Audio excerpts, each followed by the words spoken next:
Agora são 7h19. E vamos falar aqui sobre o relatório Violência contra os Povos Indígenas do Brasil, dados de 2018, que acaba de ser divulgado. A gente vai falar com o Roberto Libigotti, ele que é coordenador do Conselho Indigenista Missionário Regional Sul. Olá, Roberto, bom dia. Bom dia a você e a todos os ouvintes. Roberto, a gente está tentando aqui o Skype, ainda a gente não conectou, né? A gente está até ouvindo um pouquinho de fundo a musiquinha, né, do Skype. Tá difícil aí, né? Tá difícil. Mas vamos já por telefone, né? Afinal de contas, o importante é passar aí a informação.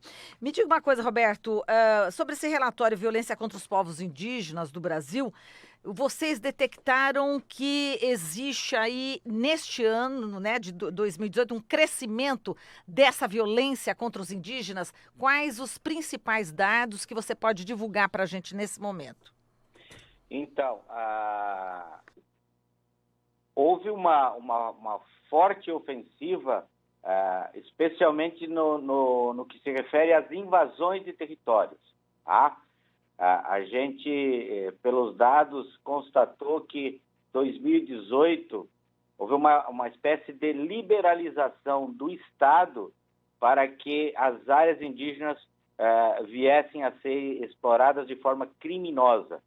Ou seja, através de discursos do próprio governo da época e, como consequência do governo atual,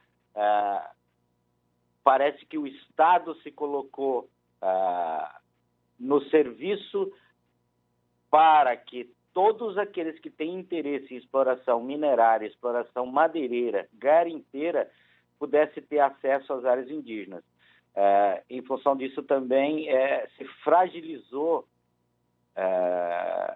todos os órgãos de controle, fiscalização e proteção dos territórios indígenas e das áreas de unidades de conservação, né? Então, o principal aspecto nesse sentido foi essa permissão velada ou expressa do Estado brasileiro para que as áreas fossem depredadas. Sim. E a gente avalia que nesse ano esse fato se intensificou de uma forma dramática, porque havia uma forma de invasão onde se retirava a madeira, se retirava os minérios, enfim, o ouro, mas não se fazia o que, neste contexto atual, os setores que exploram as terras indígenas fazem, que são as queimadas. Então, além de retirar a madeira da mata, depois da retirada, eles passaram a atear fogo em tudo, né? Causando uma devastação sem precedentes na história do Brasil. Certo. Roberto, estou aqui com o relatório e a gente percebe, né, esse aumento, inclusive já esse ano é bastante preocupante, como você falou. Em 2018 foram 109 casos de invasões possessórias, né, de exploração ilegal aí de recursos naturais. Em 2017 eram 96, quer dizer, teve já um crescimento. Agora, nos 9 primeiros meses deste ano, já são 160, ou seja, já supera o ano passado inteirinho, não é? Isso, dobrou as invasões e dobraram também as áreas indígenas afetadas. Tá? Neste ano, são mais de 153 áreas indígenas que foram invadidas. Ou seja, há uma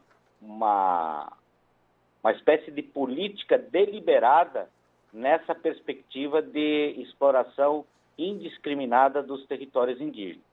E, então, além desse ataque ao meio ambiente, à natureza, à vida toda que ali existe, você traz para os povos indígenas uma brutal insegurança, porque eles perdem seu território e passam a conviver com milhares de pessoas que adentram as suas terras, carregando com eles vários aspectos da violência, né? A violência física, os ataques, as ameaças, prostituição, doenças, enfim, é um conjunto de ações que no nosso modo de entender se caracteriza como uma prática até genocida do Estado brasileiro. Exato. Bom, a gente tem aqui esses números, a gente vai contrapondo aqui com os números, né, Roberto? Em 2017 foram 110 casos de assassinatos e em 2018 135 e na maioria em Roraima e Mato Grosso do Sul. Conta como é essa realidade no norte e no centro-oeste do Brasil.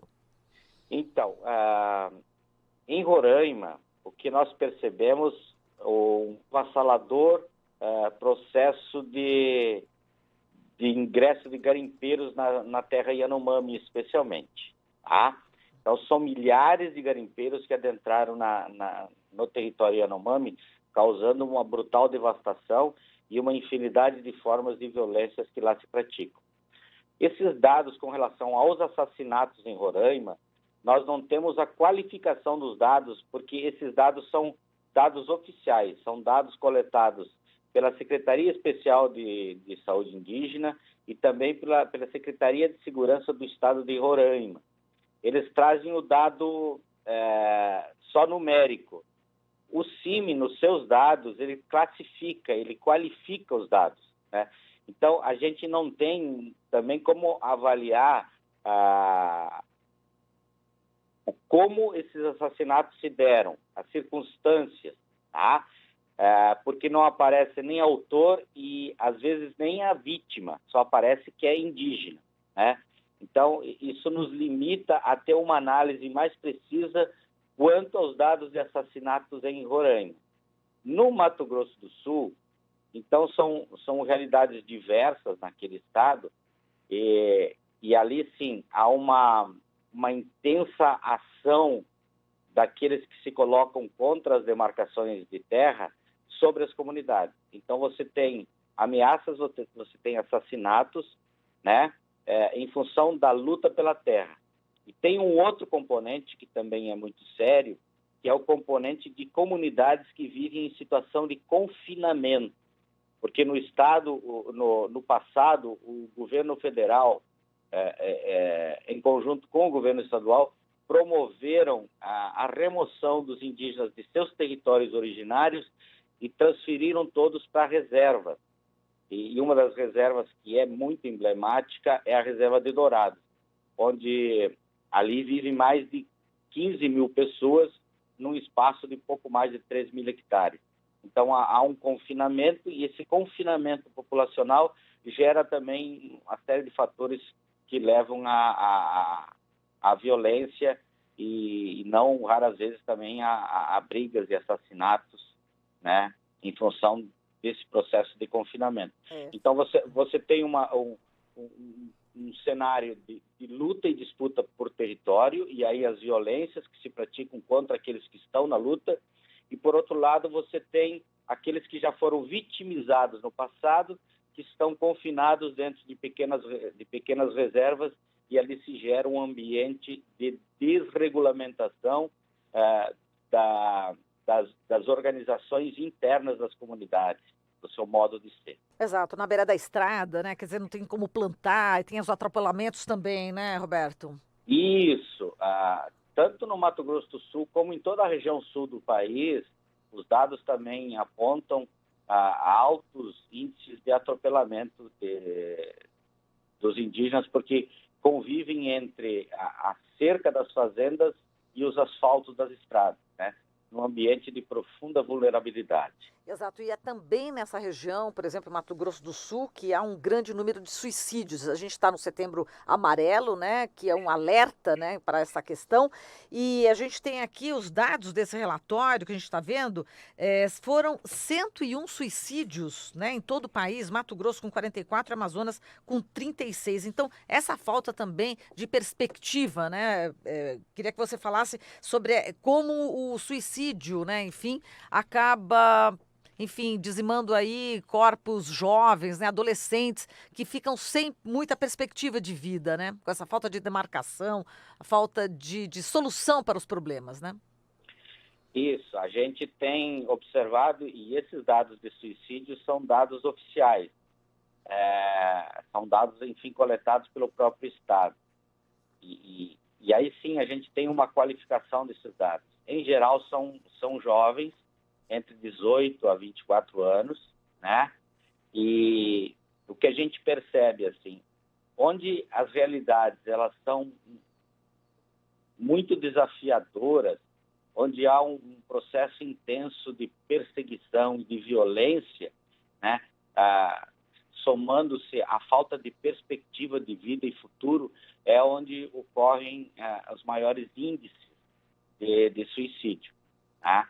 Então, a gente percebe que a juventude indígena passa também por esse momento desafiador, né, da necessidade de se encontrar perspectiva para se manterem nos seus territórios. A força opressora ela é intensa, procura retirar, ou seja, desterritorializar os indígenas, levando-os a se aproximar cada vez mais da sociedade urbana, né, de uma sociedade de consumo, uma sociedade cheia de vícios, e que aí esses jovens se deparam com a nossa sociedade, com o seu modo de ser, e há uma situação dolorosa, né, nessa perspectiva de um convívio que não vai levar a lugar nenhum. Então, a gente tem notado nos últimos anos o aumento do suicídio nesse sentido desse contato com a sociedade envolvente e os vários vícios que a nossa sociedade propaga e leva para dentro dessas culturas. Tá certo, Roberto. Tudo isso acontece nesse contexto, né, de governo Bolsonaro, e me falando realmente coisas absurdas em relação às comunidades indígenas lá na ONU. E, enfim, a gente agradece você, Roberto, pela sua participação. Grande abraço. Um grande abraço a vocês e obrigado pela oportunidade. Até mais. Falamos com o Roberto Lipgotti, coordenador do CIMI Regional Sul.